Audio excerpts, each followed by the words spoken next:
mahasiswa strata 1 dan diploma 4 tidak lagi wajib membuat skripsi sebagai syarat kelulusan. Biarkan mahasiswa menjalani prosesnya sendiri. Secara tidak langsung ini yang gue bilang tadi. Nggak cepat menulis, ya kan? Ini yang gue bilang. Yang kontra kalian kenapa ya saya yang diserang?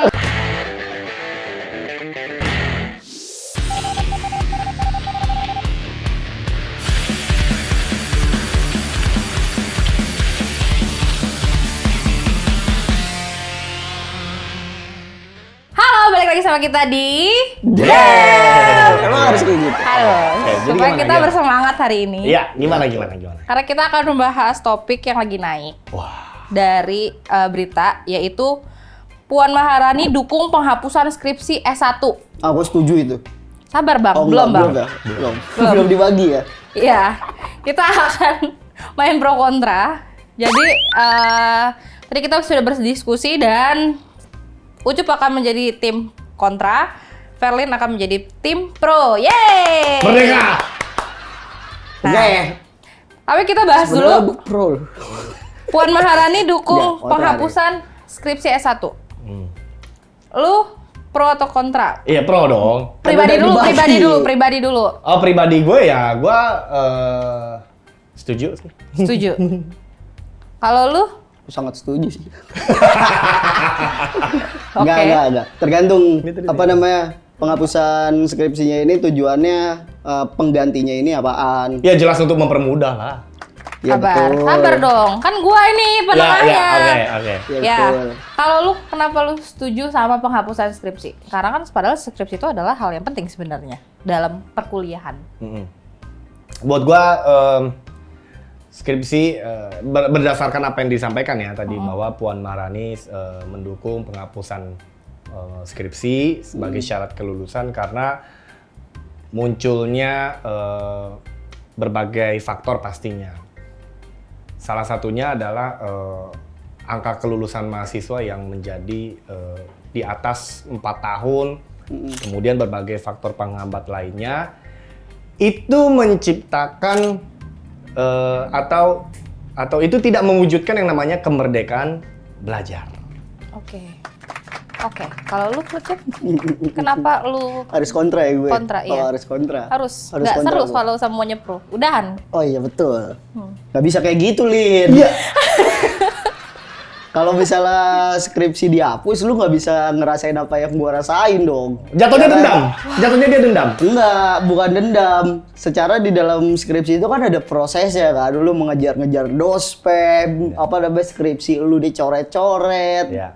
Nemuin dospemnya susah, Ya. begadang-begadang sampai pagi. Ntar kalau misalnya dihapus lu nggak bisa ngerasain itu semua, Lin. Nggak gini. Ada manfaatnya sebenarnya. Sistem pemerintahan yang bertahun-tahun aja itu pasti ada kalanya dievaluasi. Ada kalanya undang-undang itu diamandemen melihat dari fenomena-fenomena yang ada. Sehingga tidak menutup kemungkinan jika proses perkuliahan dalam hal ini syarat kelulusan itu sudah dianggap lapuk, sudah dianggap terlalu konvensional dan ketinggalan, tidak ada salahnya untuk melakukan kajian baru dengan mengevaluasi mungkin syarat kelulusannya diubah gitu. Nggak harus skripsi. Karena skripsi ini udah dijalankan lebih dari puluhan tahun di Indonesia. Dan toh ujung-ujungnya apa? Karya ilmiah mahasiswa yang standar-standar saja, yang dianggap standar-standar saja, ya cuman menjadi ini aja. Jadi koleksi museum perpustakaan dan sebagainya. Oke, benar. Tapi memang iya sih, kalau misalnya kan ada efektifnya, ada enggaknya juga. Karena kan tapi juga yang namanya skripsi itu kan dijadikan riset yang untuk menaikkan akreditas kampus juga. Ya. Tapi permasalahannya juga gara-gara hal itu kan kayak misalnya tadi yang udah lu bilang, angka kelulusan tepat waktu itu memang jadi lama karena skripsi ini. Menurut lu gimana? Gitu.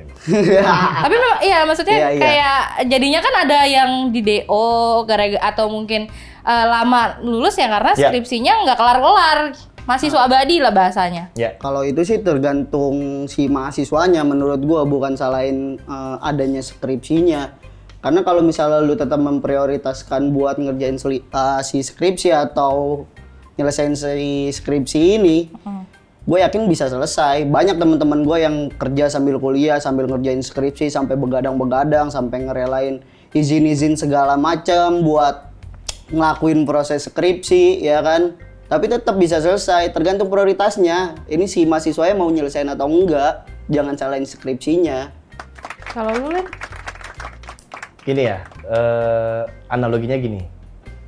Dokter sama pasien. Pasien datang, manusia pastinya ya. Pasien datang. Kalau dokter hewan? Semua ada. Sama begitu juga dokter Iya. hewan. Datang menyatakan dirinya sakit. Nah, Iya. si dokter ini pasti memberikan observasi awal gitu kan. Apa sih namanya Diagnosa. itu? Diagnosa awal, lu kenapa jadi begini? Oh, muncul penyakit ini gara-gara melakukan ini. Sehingga si dokter ini memberikan saran di samping resep ya, di samping resep dia memberikan saran kepada si manusia itu untuk tidak melakukan kesalahan yang lain, yang sama agar penyakit itu tidak datang lagi.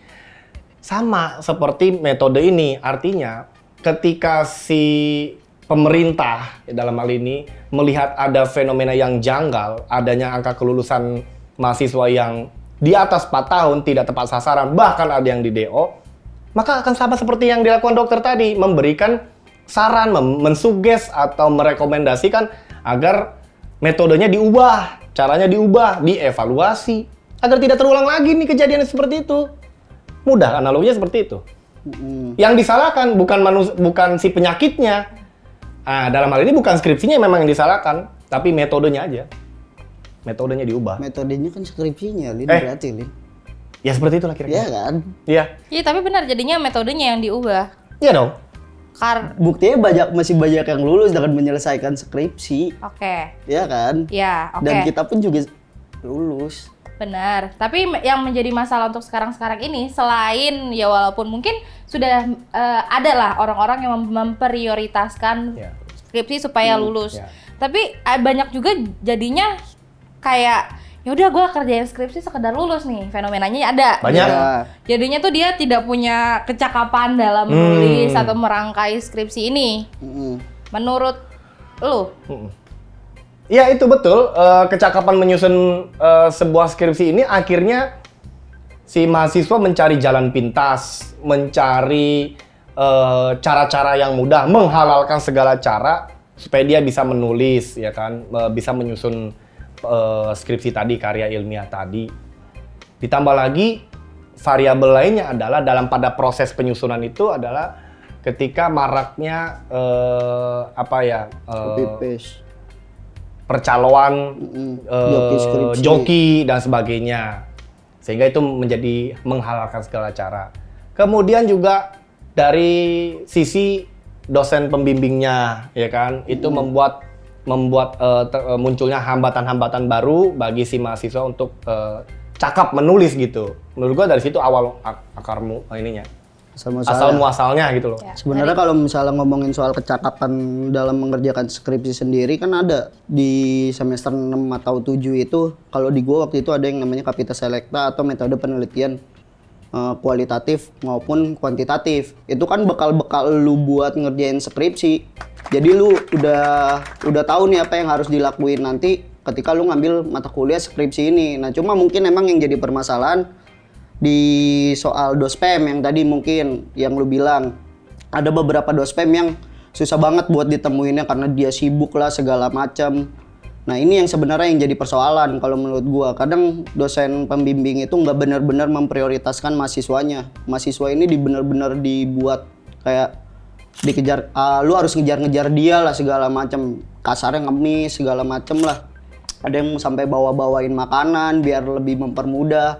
Nah, sebenarnya itu sih yang harus diubah menurut gua, ini yang dosen pembimbingnya. Ya itu kan menciptakan si mahasiswanya jadi nggak cakap menulis gitu loh. Kalau habis waktunya. Kalau misalnya soal cakap atau enggak, dia masih bisa belajar di semester sebelum skripsi. Beda. Cuma ketika kan, mempelajari teori dengan ya. menerapkan ilmunya itu jelas berbeda. Kuncinya di dospemnya ini tadi. Kalau dospemnya tidak benar-benar membimbing alias cuman kejar gue aja. Ini membuat si mahasiswa kelimpungan Akhirnya dia menghalalkan segala cara. Iya benar, gue setuju. Karena kadang-kadang yang kita temuin adalah gue temuin pas itu.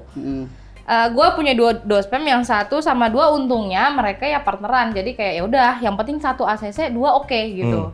Tapi saat gue ketemu di sidang sama penguji, ternyata penguji itu bertolak belakang sama dospem gue. Dan pas dihadapkan ya udah, gue disuruh ganti, disuruh udah oke sama ini, disuruh rombak sama B gitu. Jatuhnya ya merombak ulang. Nah itu kan sebenarnya jadi penghalang juga sih. Ya betul. Tambah satu lagi. Ketika si mahasiswa minggu pertama dia bisa, janjian sama si dospem, oh saya tidak bisa. Minggu ini saya harus melakukan ini. Oke Bu, kita tunggu. Minggu kedua dia datang, oke dikasih, disodorin, dicoret, ya kan? Dengan mudahnya, dengan gampangnya dicoret tanpa alasan, ganti. Akhirnya dia mengulur lagi 1 minggu kemudian. Oh nanti ada alasan lagi, si dospemnya lagi ngurusin project A, misalkan. Oke nanti minggu depan kita ketemu lagi. Ini hambatan tadi yang akhirnya muncul bahwa meningkatnya angka kelulusan mahasiswa di atas 4 tahun dan berpotensi DO. Tapi di balik pesan moralnya ada, Lin, sebenarnya, Lin. Iya. Lu harus benar-benar berusaha lebih keras buat nyelesain skripsi. Asik. Nggak semudah itu. Iya benar. Tapi memang iya sih. Sebenarnya kan dosen-dosen pembimbing yang seperti itu kan hanya beberapa saja. Iya, ya, kita no offense ya dengan dospem ya. Karena gue pun ada dosen yang saking baiknya bener-bener ngebimbing sampai ada temen gue yang sampai diketikin gitu. Kan? Iya, Ini tunggu gue dulu setuju Bang. nih. Ini yang gue bilang. Iya, maksudnya ada. Mungkin maksudnya gerak. Lu karena pas itu dia ngasih tahu ini loh begini-gini, tapi dia kayak Biarkan mahasiswa menjalani prosesnya sendiri. Secara tidak langsung ini yang gue Jangan bilang diketikin, tadi. ya. Nggak capek menulis, ya kan? Ini yang gue bilang. Yang kontra kalian kenapa ya saya yang diserang? Enggak, fenomena ini Iya. loh. Ya tapi kan jatuhnya itu adalah tren copy paste dan Nah, yang tadi dibilang kalau- itu marak. Memang iya. Nah, kalau misalnya copy paste, ada yang namanya parafrase buat ngerubah suatu kalimat tapi dengan tujuan arti yang sama. Iya, betul. Karena gua dapet dari dosen gua itu waktu itu di penelitian kita itu nggak bisa nuangin asal nuangin aja, harus berdasarkan sumber. Betul. Makanya copy paste itu nggak apa-apa kalau menurut gua waktu itu, karena kan kayak lu misalnya ngutip dari suatu ahli, Ya, itu nggak bisa itu kan nggak bisa diubah. nggak bisa diubah. Otomatis itu lu mesti copy paste. Iya, Itu. betul. Betul. Yang gua mempermasalahkan kalau misalnya si mahasiswa ini pakai joki skripsi. Iya. Ya sekarang lu ngapain pakai joki skripsi? Ujung-ujungnya lu belajar lagi, lu harus baca lagi dari awal, mending lu bikin sendiri udah baca dari awal. Ya. Setuju, Ya kan? berarti Ucup ini menyatakan bahwa ada masalah dalam proses pengerjaan skripsi yang harus dibenahi. Kalau begitu, hapus saja skripsinya. Enggak, itu buat orang-orang atau mahasiswa-mahasiswa yang nggak cakap dalam mengambil mata kuliah sebelumnya kayak metode penelitian kuantitatif atau Intinya kualitatif. berbahaya yang namanya copy paste, plagiasi Iya, dan betul. sebagainya itu tidak mengajarkan si mahasiswa itu merdeka dalam belajar jadinya. Iya. Terus kalau misalnya skripsi dihapus berarti mata kuliah ada yang hilang dong kalau kayak begitu. Diganti, setiap kampus itu kan pasti punya matkul-matkul baru yang bisa menerapkan ilmu gitu kan sesuai dengan fakultasnya masing-masing, prodinya masing-masing. Nggak ada yang tidak mungkin.